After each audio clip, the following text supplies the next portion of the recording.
Bismillahirrahmanirrahim. Assalamualaikum warahmatullahi taala wabarakatuh. Nama saya Awangku Muhammad Firdaus bin Awangku Bahar. Nombor matriks 22007222. Buku yang ingin diulas pada hari ini ialah bertajuk Mustafa Kamal Atatürk, penegak agama Yahudi, yang ditulis oleh Abdul Latif Talib dan diterbitkan oleh PTS Litera Sdn Bhd pada tahun 2011. Sebelum saya meneruskan dengan lebih mendalam lagi, saya ingin menerangkan secara ringkas siapa itu Mustafa Kamal Atatürk. Nama beliau iaitu Kamal Atatürk dan beliau pintar dalam matematik dan digelar Kamal iaitu sempurna dan meminta gelar Al-Ghazi setelah berjaya dalam peperangan. Seterusnya beliau menggelarkan dirinya Atatürk iaitu leluhur Turki. Mustafa Kamal Atatürk sebenarnya adalah Yahudi Dunamah, iaitu Yahudi yang pada zahirnya mengaku beragama Islam tetapi mereka masih lagi berpegang dan mengamalkan ajaran Yahudi.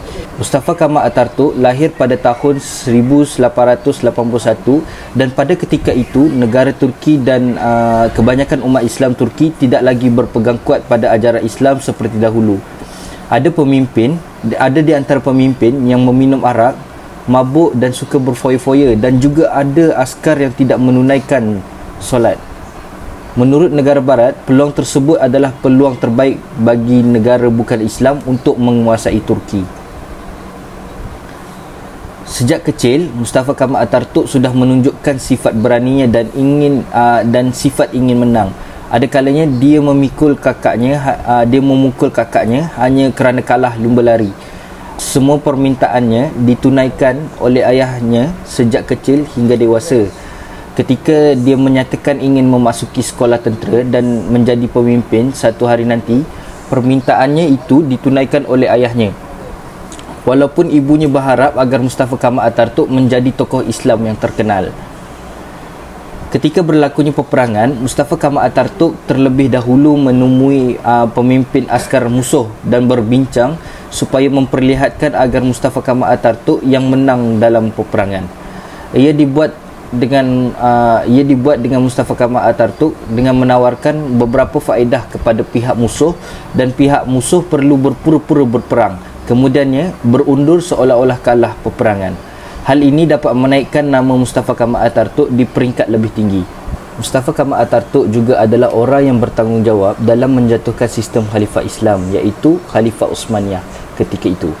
Negara barat sangat menyanjungi kerana usaha bertahun malah berabad lamanya yang dilakukan oleh mereka langsung tidak berjaya menghapuskan sistem khalifah. Tetapi dengan Mustafa Kamal Atatürk melakukan dalam masa yang singkat, tambahan pula ada golongan muda Turki dan Yahudi bersatu sehingga sanggup membuat rusuhan dan memfitnah bagi menjatuhkan sultan yang merupakan khalifah ketika itu. Banyak lagi perubahan yang dilakukan Mustafa Kamal Atatürk ke atas negara Islam, seperti tidak membenarkan azan dilaungkan dalam bahasa Arab tetapi dibenarkan dalam bahasa Turki.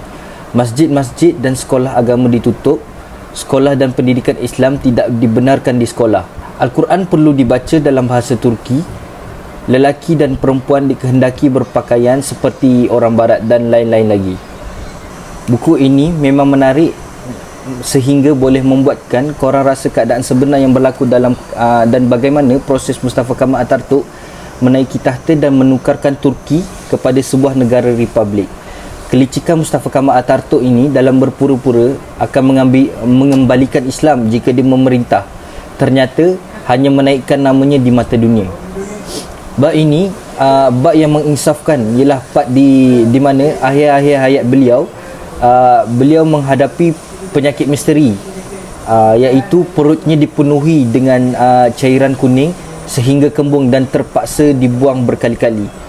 Tubuh badannya bersisik akibat gatal dan panas yang tidak tertahan, sehingga pada suatu masa beliau masih rasa panas walaupun dimandikan dengan ais, dan beliau tinggal di lautan buat beberapa ketika dengan harapan panasnya akan hilang tetapi gagal. Selepas kematiannya pula berlaku insiden di mana iaitu jenazahnya terbiar lama sehingga berlaku pertelingkahan sesama menteri mengenai cara menguruskan jenazahnya.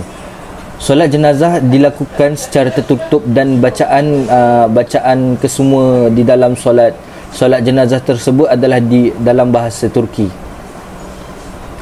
Akhirnya mayat beliau diawetkan dan diletakkan di dalam muzium yang asalnya adalah masjid, yang beliau tukarkan menjadi sebuah muzium semasa hayatnya. Selepas 13 tahun, akhirnya menteri-menteri bersepakat untuk menguburkannya di atas sebuah bukit.